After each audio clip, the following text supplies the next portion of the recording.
The Deadly Ears program provides an essential service because hearing is critical to children's development. One of the statistics is that in the health literature, Aboriginal and Torres Strait Islander children unfortunately have the highest rates of middle ear disease and associated conductive hearing loss in the world.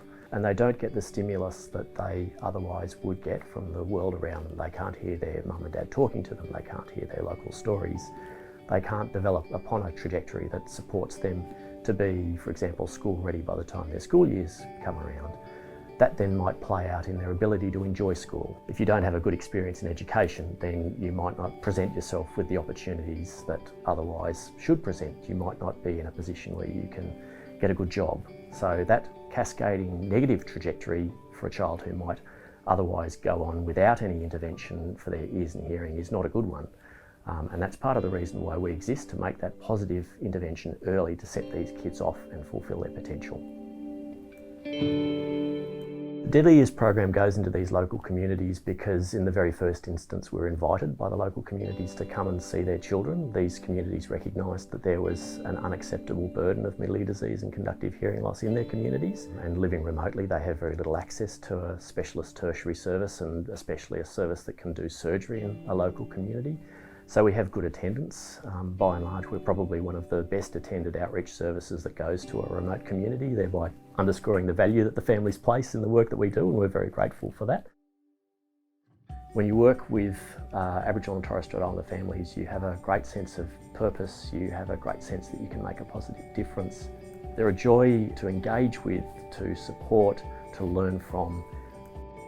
Jamarl, well, he's one of our star patients. Jamarl had a maringoplasty with us last August. He had very poor hearing, and he's just come back to see us today, and I asked him if he can hear the TV better, and he said, "Yes, miss, it's perfect." It's just changed his life. He's a different boy who walked in August last year. It's totally different. It just makes me so proud to be doing the job that I'm doing.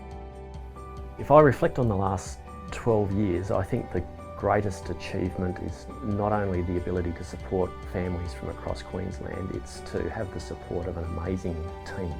They're very committed, they are a fabulous group. I'm very fortunate to lead such a dedicated, highly skilled group of people, without whom we would not be able to do what we do. I love my job. I would do this job for free. There's nothing I don't love. I love from the moment we start packing the boxes to come out on a trip. I love the interaction I have with hospital staff. It is an amazing opportunity. I've been coming to Cherbourg for 9 years, and I know a lot of the families that I actually see personally. I think everyone in the program has the one vision, and that is that we are no longer required to deliver our health service. We don't want to be in an environment where Aboriginal and Torres Strait Islander kids have the highest rates of middle ear disease in the world. We want to change that.